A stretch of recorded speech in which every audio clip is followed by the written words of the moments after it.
Let's talk about tithing. Now, this is a hot button issue. Boy, is there a lot of misunderstanding around this issue and a lot of worry. There's a lot of strong feelings about it. But actually, if you dig into the underlying principles, what you find is that there are blessings here that are just low-hanging fruit that people don't pick up. And that a lot of the worry about it comes from misunderstanding and misuse of the idea. Now, one reason that this is so important, and no, I'm not about to say, is because I am fully supported by donations from people like you, although obviously there's a vested interest in that. And while we're on the topic, thanks for those 24 or so people who do support this ministry. I really appreciate it. It's about 70 hours a week, week after week, that I do this. And there are an awful lot of people who benefit from these materials, which I publish for free, who do not contribute. And that group of people could probably learn a few things from this presentation. But that's not why I'm making it. Zooming out from that, it turns out that I could say that better. That fact that there are so many people who benefit so much from these materials and yet contribute nothing when they could, when it would not displace anything more important, highlights how few people understand these principles. And the point of that, the problem with that, is that it guarantees that so many things in your life are less than what they could be. Whether you choose to donate or not, that's not the point, although I appreciate it. The point is, I can guarantee that your life is a disaster in ways that you could easily remedy, or that you have disaster waiting for you right around the corner. And so getting these principles right is super important, whether that leads to you donating to this cause or not. So that's why I'm making this video. All right, here's an agenda. First, I want to give you some extremely valuable pieces regarding how we see commandments. You can look at them as rules, and you can look at them as principles. And we're going to dive into the difference there, and it's enormous. And that's a tidbit you can take from this and apply in a million different ways. Second, we're going to look specifically at tithing and address it in those two ways, as a commandment or a principle. And I think you're going to be surprised at some of the things that we cover. Third, I'd like to zoom out from this and look generally at the idea of consecration, which I would define as aiming your resources to the greatest benefit. And I'll explain why I define it that way. And as a result of this presentation, my hope is that you have a greater understanding of the opportunities that God has given you with the resources that He lends to you, and what expectations He has on those. Okay, so let's get to it. So when it comes to commandments, there's a bad way to see them and a good way. The bad way is something like, hey, here's a list of rules. And as long as I keep those rules, I have a free pass to do whatever I want and everything else. Now, we should dive into this, and I'm going to try to be brief, but there's an awful lot to say about that because it's so illogical in every piece. Even before you get into the doctrine, it's just on face value. It's obviously silly. Now, first off, this idea of morality as this abstract thing where God arbitrarily makes up rules and then He blesses people that keep them and then curses people who don't, or punishes them. We have a huge blessing to understand greater parts of the gospel than most Christians do. And it's unfortunate that we take that so lightly, in the sense that we don't have our finger on where the line is. We can't clearly see these huge boosts that we have, and we don't necessarily take advantage of them. In this case, if you're watching this channel, you probably already understand that God does not make a distinction between the temporal and the spiritual. It's all one thing. And he himself lives certain laws of cause and effect. It's what makes him God. And all the positive outcomes that are possible, you reach them through following specific paths. These are these laws of cause and effect. And when the effect is bad, you could call that a punishment. And when the effect is good, you could call that a blessing. But you don't have to use those words. You can just see them as good outcomes and negative outcomes. And it's quite silly to think that if you keep some list of rules, that somehow you'll be free of consequences in behavior outside of that. Why? Because the whole reason you're doing it is because you expect a positive benefit. If you didn't, you wouldn't do it. So really, what you're saying with this rules-based morality, what you're saying is that you view almost all of everything that you could do, everything off that list, you view all of those activities as not having any negative consequences. And that's really silly. So a much better way of viewing this is that everything you do has a consequence, and that the commandments show you how to act for the best outcomes. Not just how to act, how to think, feel, and act. And so you can upgrade your view from rules to principles. And one way you do that is you see that the rules exist to teach you what the principles are. You say, well, why doesn't God just teach us the principles? He does. He tries to. But we're doofuses. And because we all start out as doofuses, and most people stay that way, what the rules do is they provide a baseline. They're basically a safety net, where if you take the biggest doofus and you ask yourself, what instructions could I give this person so they stay out of most trouble, given their limitations on what they're willing to do, how they'll try to bend anything you give them to the worst possible ends, and they refuse to understand things and get better, well, here's your set of rules. But if you pay attention to those rules, you can actually extract the principles. Now, the benefit of principles is that unlike rules, they are not specific to situations or people or times or places or any of these things. Principles by nature are general. And so they help show you how to feel, think, and act in all situations. And that's why they're better. Now, most people see commandments in general as what you have to do. If you understand them correctly, it's what you get to do.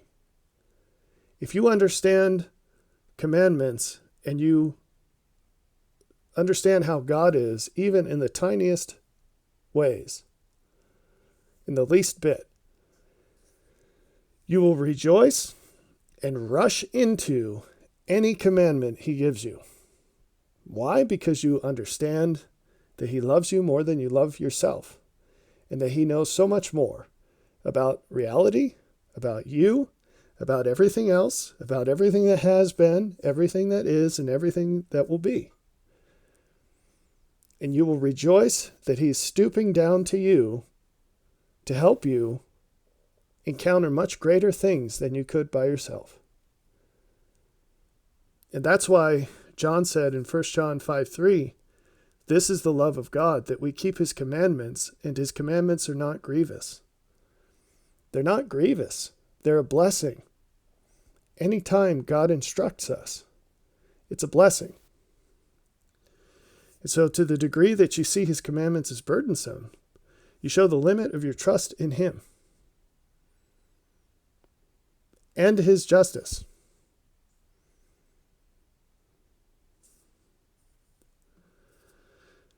All right, so how can we apply this understanding to the concept of tithing? Well, I'll tell you up front. Here it is as a principle. God expects you to consecrate all your resources to the greatest good. Now, does this mean you sell everything you have and you cut a check to your local church? No, it does not. In that principle, God expects you to consecrate all your resources to the greatest good. You're going to see a few pieces that are yours to define. Consecrate, resources, greatest good. Those are the variables that you have to define. Now, I say you have to define them. I don't mean you just get to make up what those mean. It's probably more correct to say it's for you to discover what those mean, because God already has a meaning for those. And it can be specific to you in your life, in your situation. But He's the one that sets those definitions. But it's not so, you can't take that principle and downgrade it to a rule, like sell all you have and give it to a church, without losing the power of the principle. That flexibility is required. Anyway, so here's a bad take on tithing. I have to pay tithing to a church. If you understand God's commandments, it's a get-to situation, not a have-to situation.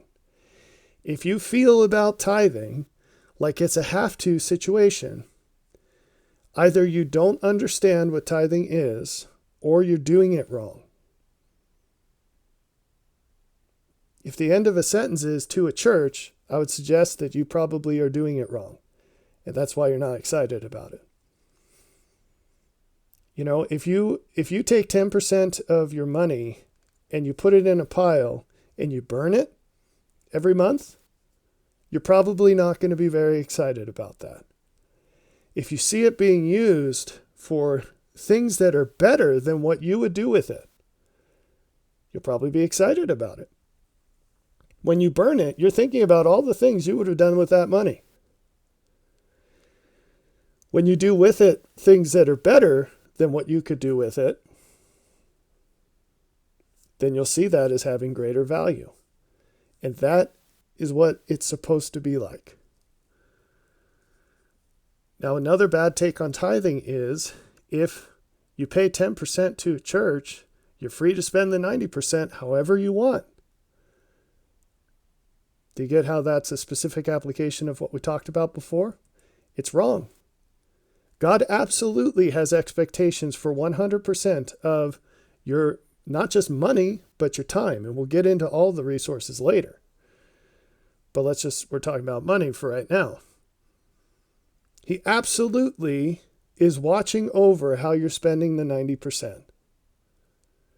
And that's a good question, is if, a lot of people don't even have budgets. And that's a problem for many of those who don't. But let's say that you write down everything you just spent in the last 3 months. And let's say that Jesus appeared to you and said, let's go over your receipts. How would that accounting go? Do you think that he might have suggestions on how you could have spent that money better? And I'm not talking about sell all you have and give it to the poor. We don't even have to go there.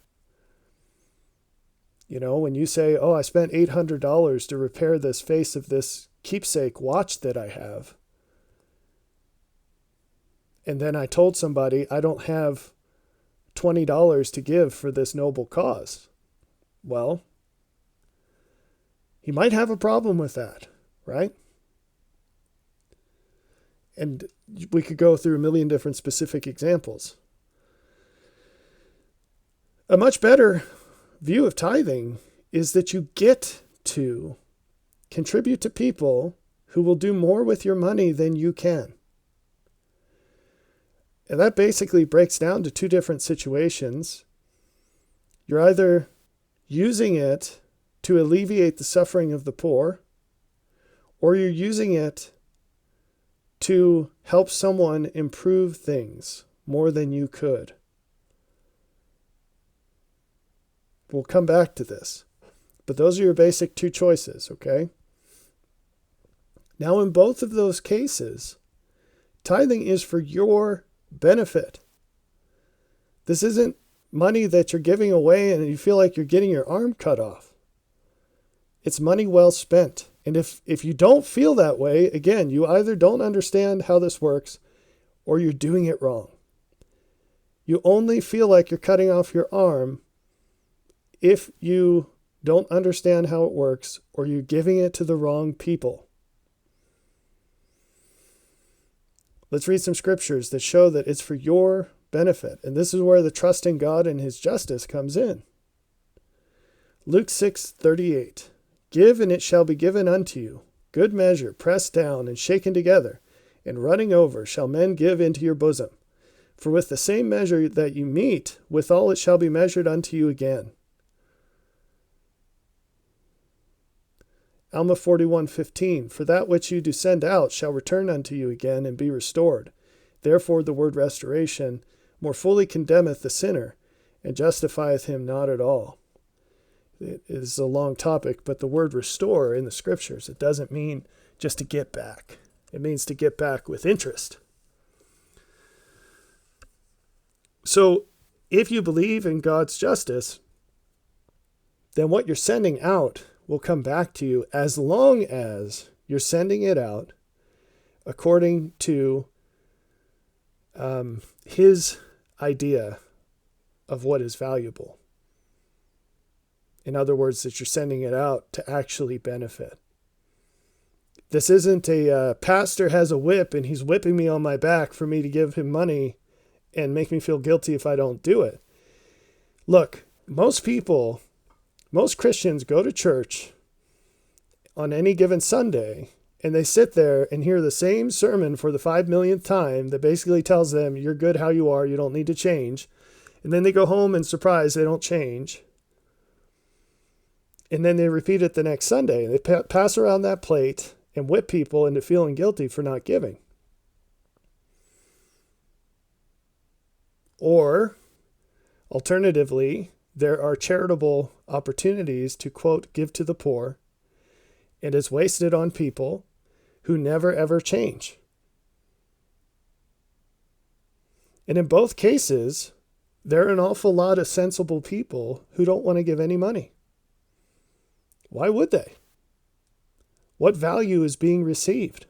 What value is being given?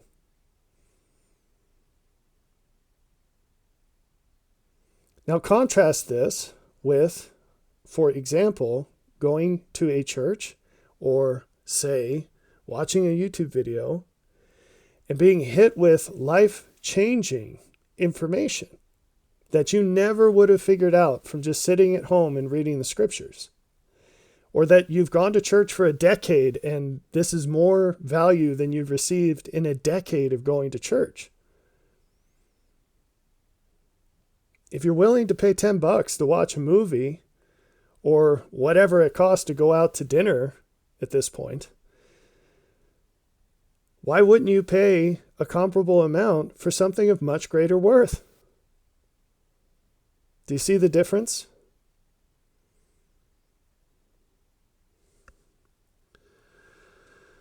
So, we've talked about how you feel about it can show you if you're doing it right. But there are other safeguards here. And I say safeguards because people lose their minds. They get real squeamish when people start talking about money and the gospel. And it's because it's used and abused, right? So there's good reason for that. But with the whole gospel, anywhere you look at it, tithing, it doesn't matter what we're talking about.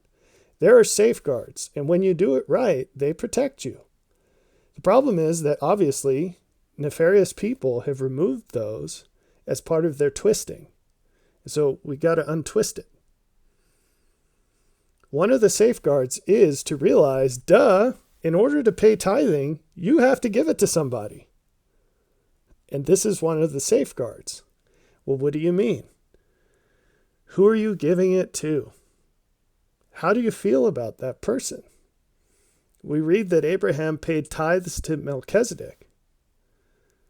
Well, how did he decide to give it to Melchizedek? And what do you think he thought about Melchizedek?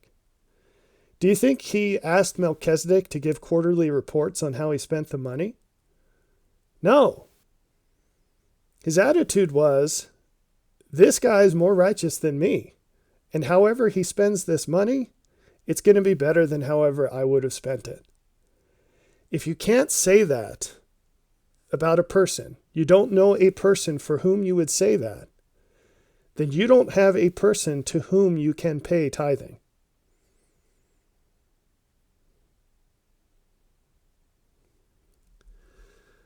Well, but what about the poor?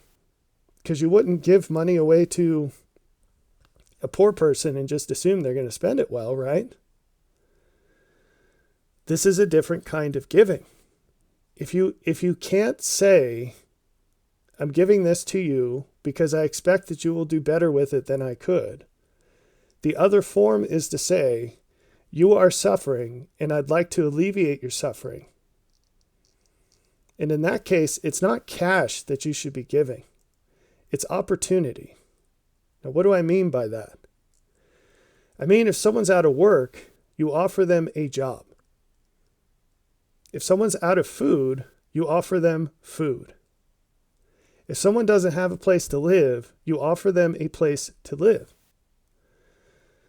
Why do this instead of giving cash? Because you can ensure that it's used for benefit, not to make things worse. God will hold you accountable for how you spend your resources. And the aim is to make things better. So if you're giving it away in a way that makes things worse, you're doing the opposite. And it would be better for you to just keep your money and spend it yourself. And so you can see that we've turned a multitude of traditions on their heads here. The way it's done in the world is dead wrong. Now, just to touch on this one more time, it's not so cut and dry as tithing equals money for the poor. Again, this is part of the transition from tithing as a rule to tithing as a principle. There's a difference between maintenance and improvement. And when you donate to the poor, again, you should donate opportunity, not money. And that opportunity could be, I'm paying your rent bill, but you don't give them the money.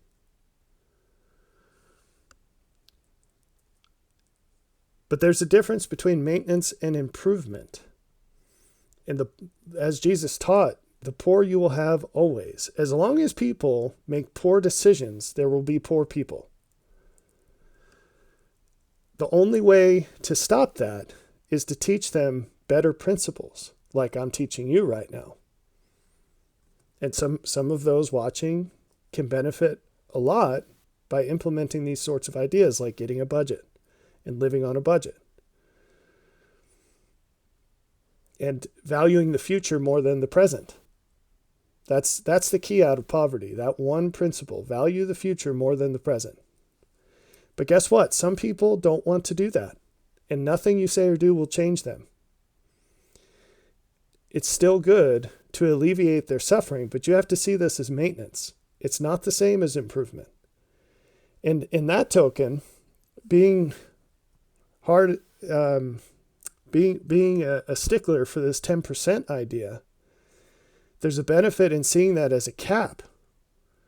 Because there are people who would give their last penny for the maintenance of the poor. It's a very interesting phrase. The maintenance of the poor, because they're not going to change. There are people who are chronically poor. Terminally poor people is what you could think of them as. Because they will never change. They're not interested. They could, but they won't. And giving those folks more than 10% is a very bad idea.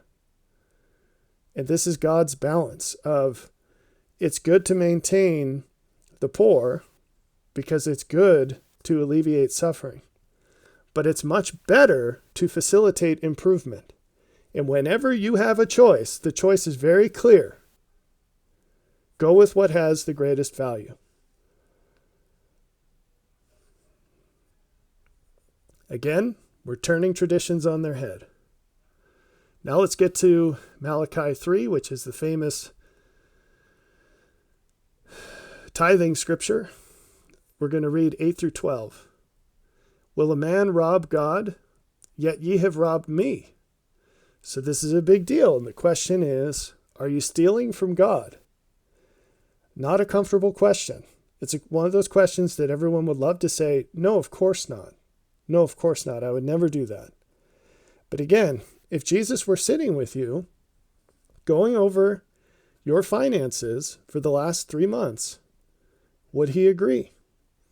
Because that question is the same as asking. And this is a big deal. Have you spent your money for the greatest good you know of in the last 3 months? Now, you can't even answer that question if you haven't sat down and thought about your life and your purpose and what you're after and how you're getting after it. And I defer you to read the book Joy on Purpose, which I wrote. You can get it for free online at upwardthought.org. But applying those ideas specifically to a budget is something you would have to do. You'd have to prioritize your expenses in order to even answer the question, are you stealing from God? Because if you don't know what your income and outcome was, then you can't answer the question.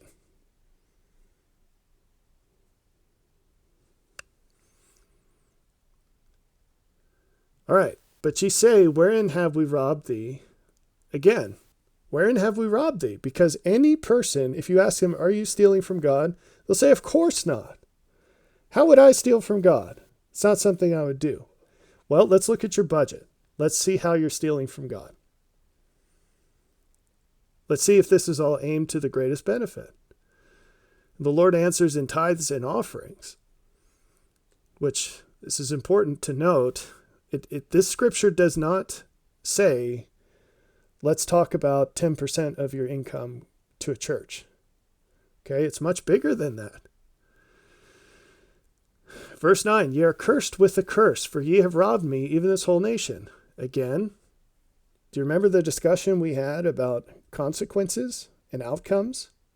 What's a curse? It means to act in a way that's less than what is best, because that's when you receive less than what is best. Verse 10, bring ye all the tithes into the storehouse, that there may be meat in mine house. And prove me now herewith, saith the Lord of hosts, if I will not open you the windows of heaven, and pour you out a blessing, that there shall not be room enough to receive it. Let's pause there. What does it mean to bring all the tithes into the storehouse? That there may be meat in mine house.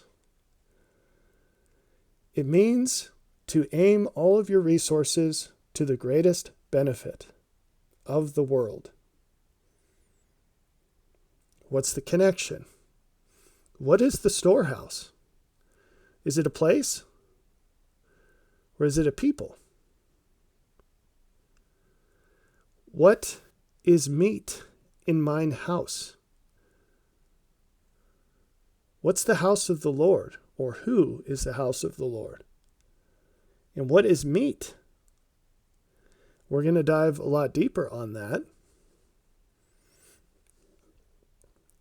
And he says, if you do that, he will open the windows of heaven and pour you out a blessing that there shall not be room enough to receive it. Now, one of the shortcomings of how people look at the scripture is they see it as a quid pro quo with God.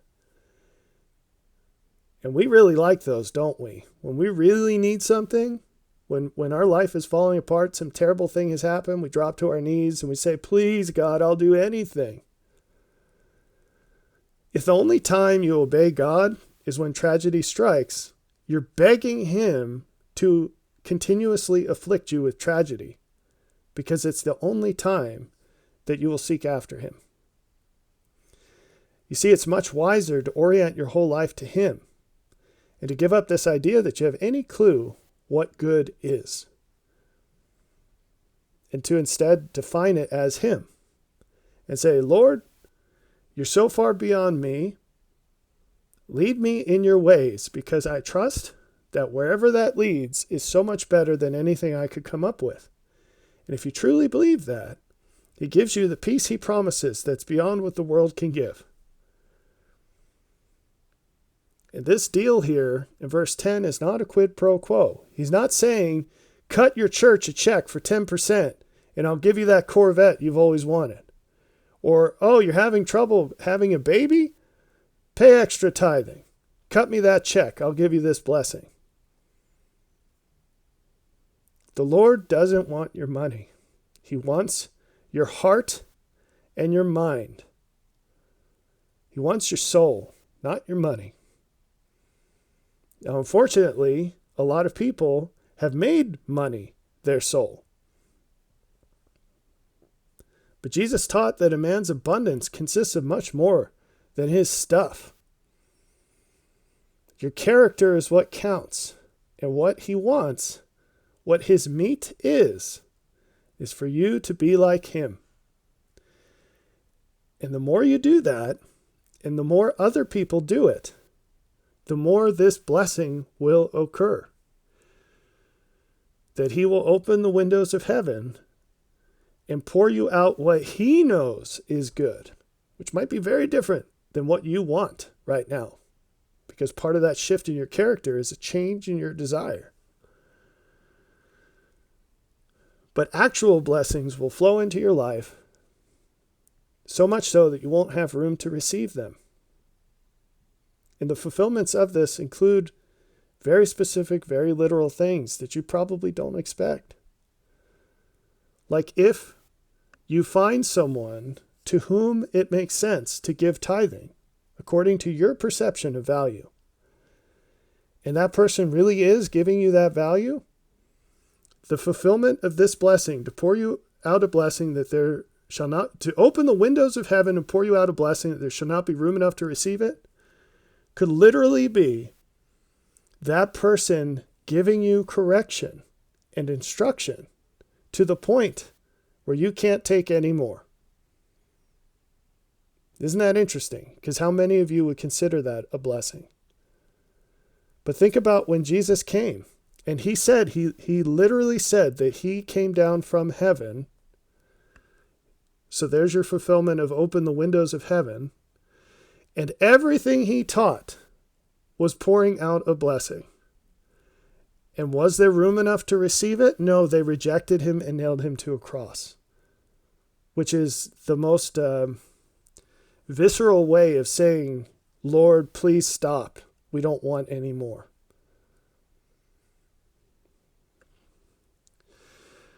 Verse 11, and I will rebuke the devourer for your sakes, and he shall not destroy the fruits of your ground. Neither shall your vine cast her fruit before the time in the field, saith the Lord of hosts. What does this mean? We are constantly subjected to trials and other situations that are beyond our ability to cope. And you might say, well, isn't that a contradiction of the scriptures that say that God doesn't put us in situations we can't handle? No, because in those scriptures, there's this, the one from Paul, for example, it says that either he will not put you in a situation you can't handle, or he will give you a way to escape it. God provides protections in the way through those who have already overcome the situations that would overcome you. And he rebukes the devourer for your sakes. He protects the fruit of your vines so that It lasts as long as it's supposed to, which it's still limited in time, just to give you that. But it lasts as long as it's supposed to. He protects you from these consequences through the resources in his house. Do you get this? If we as a people, as Christians, are so tight-fisted and so close-minded that the only concept of tithing we have is passing around the plate on Sundays and just paying the pastor or whatever, and then all the terrible things that have been prophesied to occur actually happen, how on earth is anyone going to be okay? You know, I lost something like $8 million over preaching. I lost a tenure track job. I had one tenure. So I was a tenured professor with tons of grant money. I had a high-tech startup that was well-funded, that I had built up to some 20-some employees that I had trained by hand at great cost. And I had significant investments at the time. And I lost all of it because of preaching the gospel. In response to that, even though hundreds of people watch these videos and thousands have read the books that I've given away for free, about 24 people support this work. At the time, a grand total of 3 people came forward and asked if they could help me financially when my career was ruined. If the fire can scorch a green tree that much, what the heck do you think it's going to do to a dry one? Remember, going back,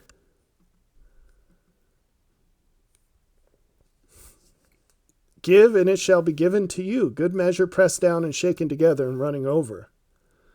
For with the same measure that ye mete, withal it shall be measured to you again. And who gives it to you? Shall men give into your bosom? Men. How was Job recompensed? You know, in Alma, the next scripture, for that which ye do send out shall return unto you again and be restored. Who restores it? You say, well, God. Sometimes there's a gold coin in the fish's mouth. But look at everything that Job went through. Who restored Job? His friends. All the people he had done so much good for at his own expense over years. They came forward and each gave him money. That's what it says in the end of Job. Now, the credit was given to God there, as it should be. But it came through the people. And so the pouring out of this blessing in the fullest sense, because you can absolutely apply this to the micro sense and give off a million different examples. But in the macro sense, in the big picture, it doesn't get better until people become better. And if we want to march toward a place where God, quote, rebukes the devourer for your sakes and stops destroying the devourer stops destroying the fruit of your ground, and the goodies in your life turn to dust in front of your face, if we want to get to the point where we overcome that, the way is that we develop into people who direct our resources to the greatest good. That is the solution to the puzzle. It is the solution to the problem. And right now we're in a place where people are so disoriented in flowing their resources toward value that even a person who has spent 70 years, feels like that, 70 hours a week for 2 years and something like 40 hours a week for years before that, who's been doing this for more than a decade now, who can't even convince hundreds of people who could and should to spend the same amount they spend on Netflix a month. You know, what state are we in? Now, I don't worry about myself because I've lived my life in a way that everything's consecrated to God. It has been since I was introduced to him many years ago. But for other people, it's going to be a big problem. And I just don't see that anyone is prepared for that. All right, moving on. Let's talk about John chapter 6. What is God's meat? That there may be meat in mine house. What does this mean? We're going to look at it in the big picture, and then I'm hoping to give you some breadcrumbs to fill in the blanks on the details, which will be specific and things in your life that you can look at, that we could look at together if I were there, but you're going to have to figure it out yourself. Pray to God and he will help you. John chapter 6, what is God's meat? The Jews therefore strove among themselves, saying, how can this man give us his flesh to eat? Then Jesus said unto them, verily, verily, I say unto you, except ye eat the flesh of the Son of Man and drink his blood, ye have no life in you. Whoso eateth my flesh,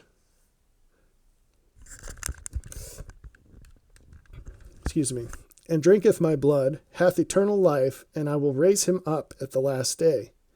For my flesh is meat indeed, and my blood is drink indeed. He that eateth my flesh and drinketh my blood dwelleth in me, and I in him. As the living Father hath sent me, and I live by the Father, so he that eateth me, even he shall live by me. Do you understand what this means? Because I don't think you do. To eat his flesh is to follow his example, to look at his life and to live the same way. And that is eternal life, to follow the example of Christ. Eternal life is not an event. It's not a reward. It's a process. It's a path. It's a character. It's a way of being. It's to be like Jesus. It's to learn and live his character. So what does it mean to have meat in his house? It's to have people in his house who have his character. Again, we're just flipping tables of tradition here, left and right. If you want to put meat in his house, this goes far beyond cutting a check to a church. You have to look at your life and what your opportunities are and think, what's the greatest good that I can do? What's the most valuable thing I can accomplish? What's the most enduring benefit I can render? And then you organize your resources to accomplish that. Again, I refer you to the book Joy on Purpose. If you were to plan a big construction project, like a housing development or a strip mall or something, you wouldn't just wing it. You wouldn't just go to the Lowe's or Home Depot, buy a bunch of random stuff and just kind of show up and start hammering stuff together. You'd get plans. You'd probably hire someone who's better at you than making plans, an architect, and you'd work with them to design this building. You'd work with other people who are skilled at what they do. You'd hire a crew to do the concrete. You'd hire a crew to do the roof. You would probably focus on the parts of that you are best at. And you'd spend your money to accomplish the other parts. You'd consult people who had greater experience and wisdom than you on various aspects of the project. And then you'd carefully execute your plan. Now, why do people think that something like life, which is obviously complicated, and more so than some building project, why do they think that they can just wing it and get any kind of good result? That's where that book, Joy on Purpose, comes in. And if you extract the principles from that book and start to live them, you'll much more effectively orient your life to whatever it is that's best. It matters. Every time you spend your resources on something less than what is best, you lose what you could have had otherwise. Now, in life, you don't always see what you missed out on, but you do in death. In resurrection, you're going to see the opportunities that you missed or that you chose not to take. In 2 Nephi 9:51, we read, "Do not spend money for that which is of no worth, nor your labor for that which cannot satisfy. Hearken diligently unto me, and remember the words which I have spoken. And come unto the Holy One of Israel, and feast upon that which perisheth not, neither can be corrupted, and let your soul delight in fatness." And people read this, and they put their little religious headphones on, and their little religious blinders, and they think, oh, if I go to church and I'm a churchy person, I'm doing exactly what this says. No. Jesus knows what endures. Jesus knows what has value. And guess what? It goes far beyond what you're going to find in the walls of a church, or even within the cover of the scriptures. Every facet of your life has a hierarchy of value. You can rank the choices that are before you. And if you choose the chain of greatest value, you're going to end up in a far greater joyful state than someone who does less than that. And what you spend your money on matters. What you spend your time on matters. And this isn't somebody whipping you over the back saying, be better, be better, be better. It's someone out in front of you cheering you on, saying, go for what you really want. There's so much out there. Don't you want what's better? What you see as better. Not what someone else tells you is better. Go for what you see is better. Stop living such a lame life.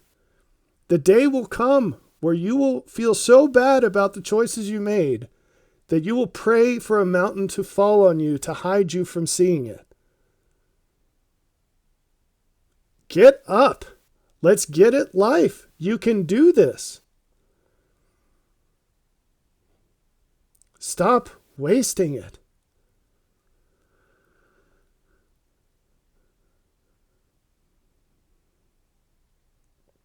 Again, in John 6, verse 27, Jesus says, labor not for the meat which perisheth, but for the meat which endureth unto everlasting life, which the Son of Man shall give unto you.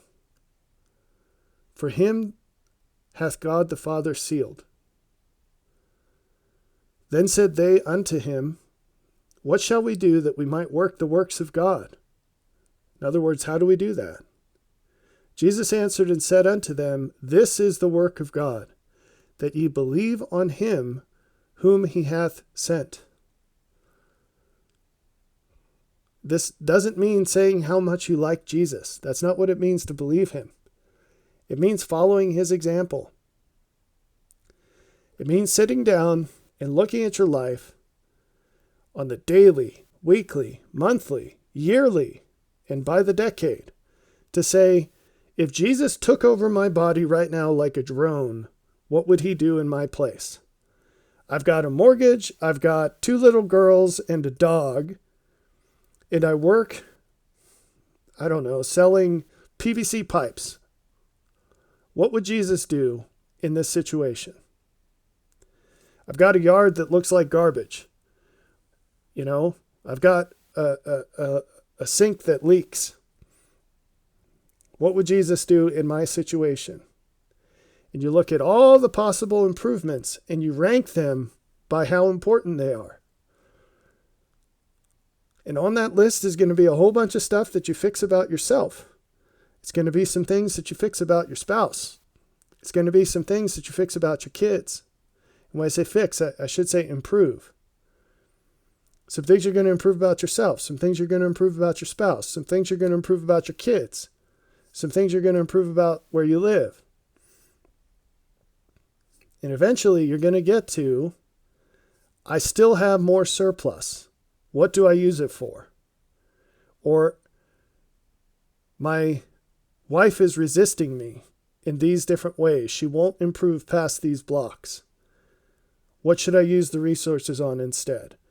My kid is doing the best that he can at learning to read. And I have surplus time now because there's nothing more I can pour into that. We're good where we are. Or whatever. And you decide where to put the surplus. You look at your budget. You go down the whole thing line by line and say, what am I spending on this versus what's the value it's giving me? And you push into that budget some savings. You make a place for that. And you cut out things that don't give greater value than savings. And on and on and on. You do this through the whole thing. And it's by adopting this attitude of actually seeking greatest impact that you find these new blessings that are promised. And you start to see less and less value in the waste. And you turn away from it by choice, not because someone's whipping you, but because you actually are seeking for what has the worth of what it costs.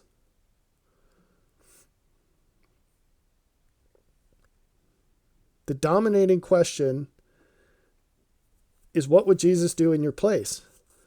But since you don't know him, you need principles to help illustrate that. And I've given you one. You seek for what has the greatest worth. Here's another. 2 Nephi 26:24. He doeth not anything, save it be for the benefit of the world. For he loveth the world, even that he layeth down his life, that he may draw all men unto him.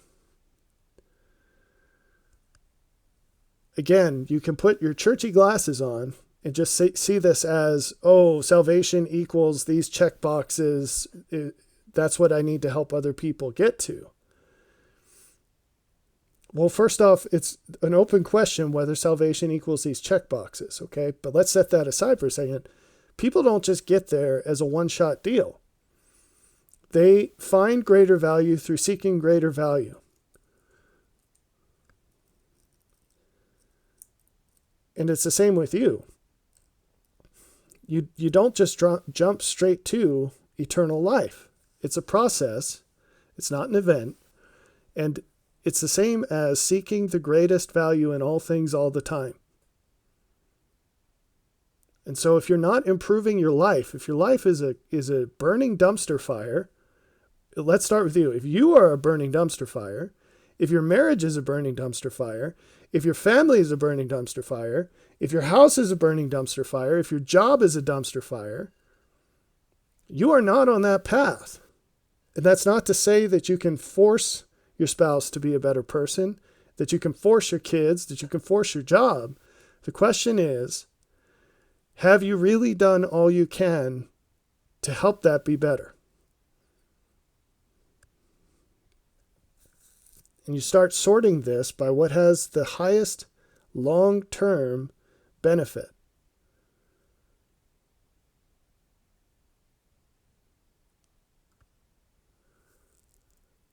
And as you're helping other people, it's not just helping them understand this explicit idea of God.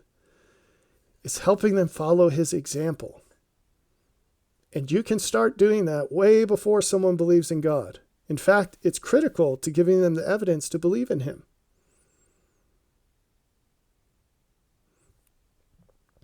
Why did Lamoni believe that Ammon had something worth hearing. It's because he was able to take on this horde of marauding Lamanites single-handedly. Why did he get that opportunity in the first place? Because he demonstrated to the king that although he was a prince and his mortal enemy, he was interested in serving.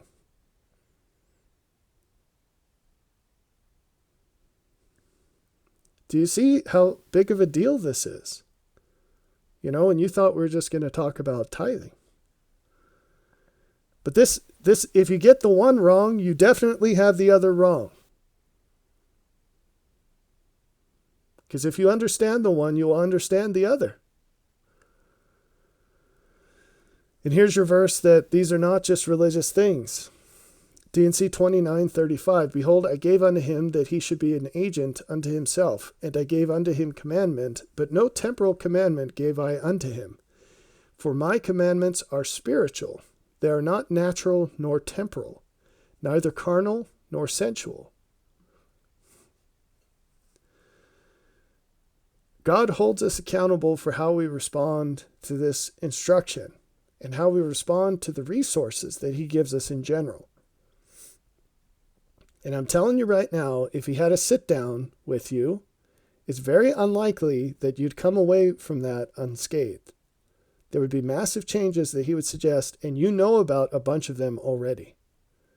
That's not true for everyone who's listening to this, but it's true for most people who are. Luke 12, And the Lord said, Who then is that faithful and wise steward, whom his Lord shall make ruler over his household, to give them their portion of meat in due season? Hopefully that language means something special to you now that we've talked about what meat in his house means. Blessed is that servant whom his Lord, when he cometh, shall find so doing. Of a truth I say unto you that he will make him ruler over all that he hath. But and if that servant say in his heart, My Lord delayeth his coming, and shall begin to beat the men servants and maidens, and to eat and drink, and to be drunken, the Lord of that servant will come in a day when he looketh not for him, and at an hour when he is not aware, and will cut him in sunder, and will appoint him his portion with the unbelievers. And that servant which knew his Lord's will, and prepared not himself, neither did according to his will, shall be beaten with many stripes. For he that knew not, and did commit things worthy of stripes, shall be beaten with few stripes. For unto whomsoever much is given, of him shall be much required, and to whom men have committed much, of him they will ask the more. There are opportunities before you right now that you're not taking advantage of. And the window is going to close for that. And when it does, sometime after that, you're going to regret it. You're going to wish you had. But that opportunity will be gone.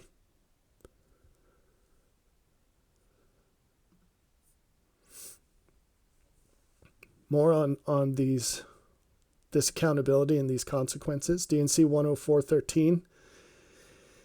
For it is expedient that I, the Lord, should make every man accountable as a steward over earthly blessings, which I have made and prepared for my creatures. D&C 72:3.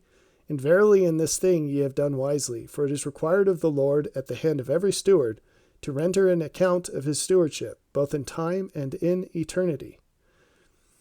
D&C 72:4. For he who is faithful and wise in time is accounted worthy to inherit the mansions prepared for him of my Father. And then Luke 19:17, And he said unto him, Well, thou good servant, because thou hast been faithful in a very little, have thou authority over 10 cities.